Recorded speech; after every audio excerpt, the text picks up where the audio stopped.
In today's video, I'm going to teach you how to switch Outlook accounts.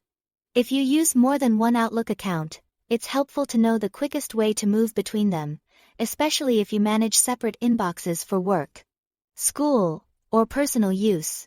In this walkthrough, I will show you how to switch between accounts directly inside Outlook.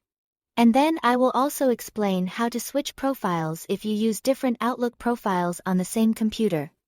To get started, open Outlook and make sure the app is fully loaded. Once you are in, look to the top left area of the window and click File. This will take you to the Account Management section, where Outlook gives you access to information about the accounts currently connected.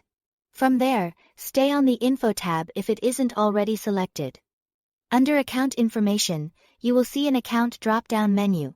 Click that menu to view the Outlook accounts that are available.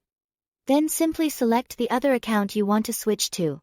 This is the fastest method if both accounts are already added in Outlook, and you just want to change which account you are viewing or managing. After you select the other account, Outlook will update the information shown for that account, making it easier to work with the one you need.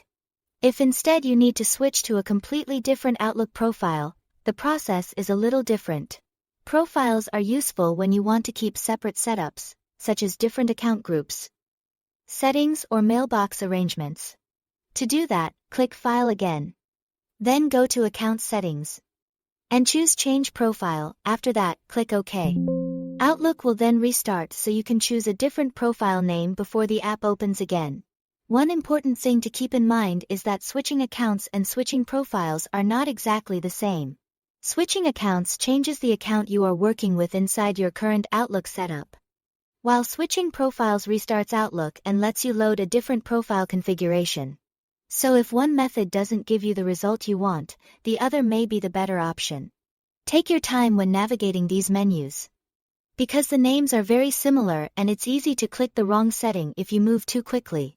Once you've done it once or twice, the process becomes much easier and more natural. That's all to it. Thanks for watching.